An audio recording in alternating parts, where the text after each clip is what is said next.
네, 햇볕 정책이 우리 정책의 제1순위에 있었던 시절이 있었습니다. 그때 햇볕 정책을 중심으로 여러 가지 정책이 있었는데 관련된 얘기 좀 점검을 하겠습니다. 일단 오늘 여야 간의 생각의 차이가 있었지만 중간지대에 있는 국민의당 안철수 대표의 생각이 굉장히 궁금했습니다. 어떤 스탠스를 취했을까요? 정말 정 가운데 있었을까요? 저희가 그 안철수 대표의 생각을 공개하겠습니다.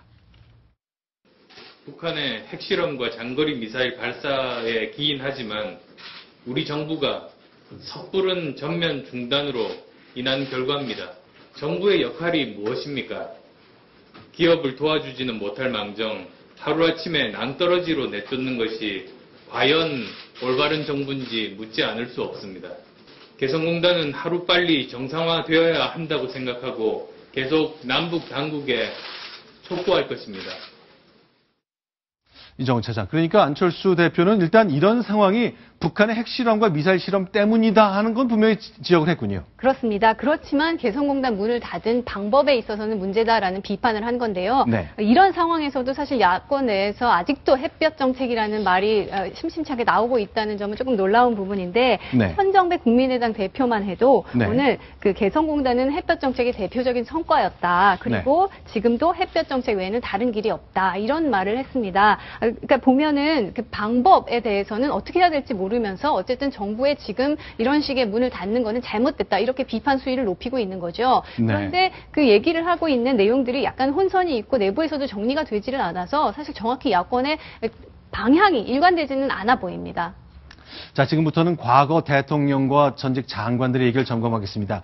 여건, 야건 크게 차이는 없는 것 같습니다. 일단 하나씩 들어보겠는데요. 노무현 대통령 과연 지금 이 상황을 어떻게 보고 있을까요? 노무현 대통령이 했던 과거의 얘기 몇 가지 소개해드립니다.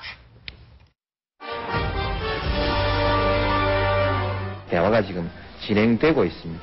진행되고 있을 때에는 그 대화판이 잘 되도록 해가야지 제가 지금 김정일 위원장 만나가지고 딴소리 해버리고 이렇게 하면 되던 판도 깨지는 수가 있습니다.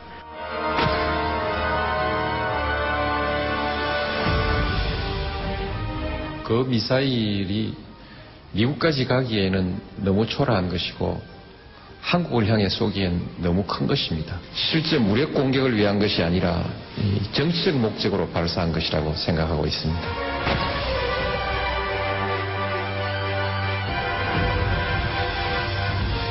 이미 육자회담 사이에서 풀려가고 있는데 자꾸 김정일 위원장 만나가지고 북핵 얘기하라고 하는 것은 가급적이면 가서 싸움하고 오라는 뜻이거든요.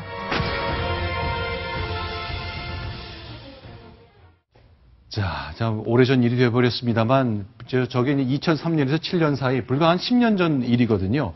우리 대통령은 저런 인식을 가지고 북한을 상대했습니다. 그 결과는 오늘의 상황입니다. 저는 진짜 저걸 보면서 옛날 거 서글픈 생각이 듭니다.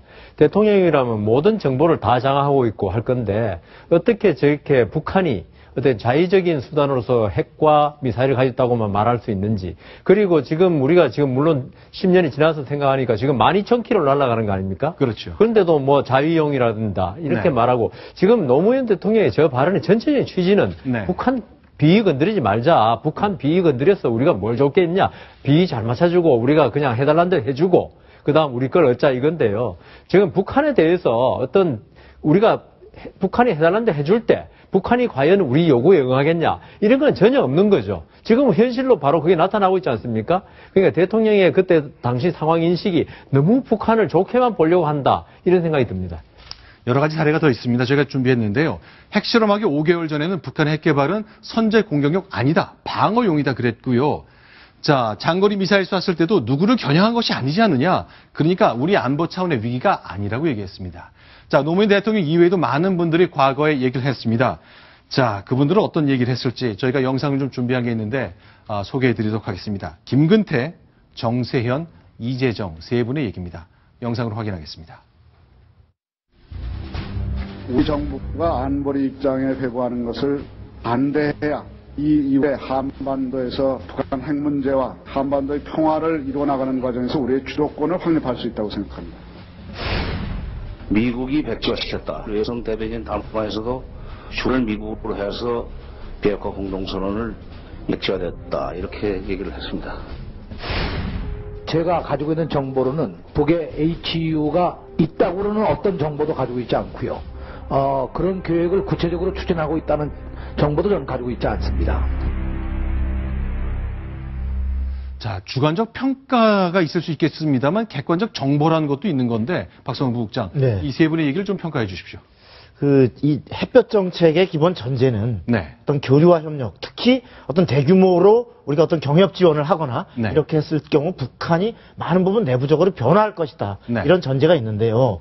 지금 실제 북한이라고 하는 집단은 가장 이 세계사에서 가장 유례없이 이 일반적인 외교적 상식이 통하지 않는 나라임이 바로 지금 유엔의 결의에도 수차례 위반해 가면서 이렇게 핵 도발과 또 미사일 도발을 하는 이런 데서도 입증되고 있는데 네. 이러한 부분에 대한 북한의 실제를 핵무장을 계속 해온 것은 간과하고 네. 오히려 못 본 척 하면서 네. 어떤 종교적 신앙처럼 네. 이것을 계속 옹호해온 곳에서 이제 저런 현실 판단을 하지 못한 오류가 있는데 거기에는 사실은 우리는 과거의 정권과 대북 정책이 다르다라고 네. 하는 하나의 정치적 네. 이러한 차별화 이런 것이 지나치게 과도하게 되면서 뭔가 현실 인식을 좀 혼동하지 않았는가 이런 좀 생각이 안타까운 생각이 듭니다. 10년 전 일이야 많은 분들이 다 잊었다고 생각합니다만 오늘 제가 이거 방송을 준비하면서 보니까 저도 많이 놀랐습니다. 이런 말이 있었군요. 정세현 통일부 장관이 2004년에 한 얘기죠. 네, 정세현 전 통일부 장관이 김정일 위원장이 북핵이라는 무모한 선택을 할 사람이 아니다라고 언론 인터뷰에서 공식적으로 얘기를 한 적이 있습니다.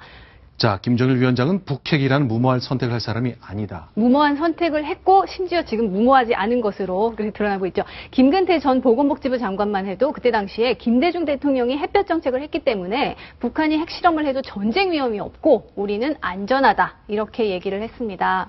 자, 한 판 더 준비된 게 있습니다. 같이 보면서 얘기 나눠보겠습니다. 네, 그런가 하면 임동원 전 통일부 장관, 북측은 핵무기 개발한 것도 없고 현 단계에서 개발할 의사도 없다. 방북 후 기자회견이었습니다. 2003년 1월이니까 벌써 13년 전 일입니다만 네. 많은 분들이 새롭게 여기실 것 네, 같습니다. 그리고 조금 아까 영상으로도 보셨습니다만 이재정 전 장관 같은 경우는 북한의 빈곤 문제는 핵실험 원인 중에 하나로 우리에게도 책임이 있다라는 식으로 통일부 시무식에서 또한 공식적으로 이야기를 했습니다. 이런 코멘트들을 보면 너무 이상론적으로 너무 순진하게 북한을 바라봤던 것이 아닌가 그렇게 볼 수밖에 없는 상황인 거죠. 자, 이렇게 진보 정권 아니라 보수 정부에서도 비슷한 일은 생겼습니다. 기억하십니까? 2008년 여름 이명박 대통령이 국회에서 연설합니다. 근데 이날 아침 우리 시민이 금강산 관광 갔다가 북한군의 총에 맞아 숨진 바로 그날입니다. 불과 몇 시간 뒤 국회 대통령 연설은 이렇게 진행됐습니다. 확인합니다.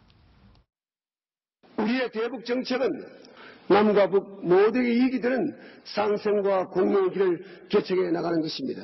비핵화의 진정과 함께 실질적인 남북 협력이 활발해질 것이며 더불어 자치하는 한반도 시대도 열어나가겠습니다.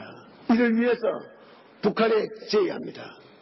남북 당국의 전면적인 대화가 재개되어야 합니다.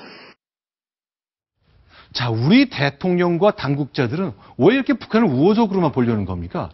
사실 이명박 정부는 네. 기존의 과거 정권과 민주당 정권과는 차별화된 북한에 대해서 네. 절대 어떤 북한 핵 개발이나 미사일 도발을 중단하고 어떤 행동으로 보여주지 않으면 네. 기존과 같은 어떤 대규모 경협이나 이런 대화를 기대하지 말라라는 네. 공약을 갖고 출발했음에도 네. 531만 표라고 하는 압도적인 표차로 승리한 네. 자신감, 이 과도한 자신감에서 북한도 현재 이 초임에 들어선 이 이명박 정권이 대화를 내민다면 여기서 손을 잡고 변화하지 않겠는가 하는 네. 초기에 사실 다소 순진한 그런 기대를 했었는데 네. 이내 그것이 꿈이었다는 것이 확인되고 결국은 그것이 천안함, 연평도 포격으로 이어지면서 북한과의 관계가 완전히 동결된 거죠.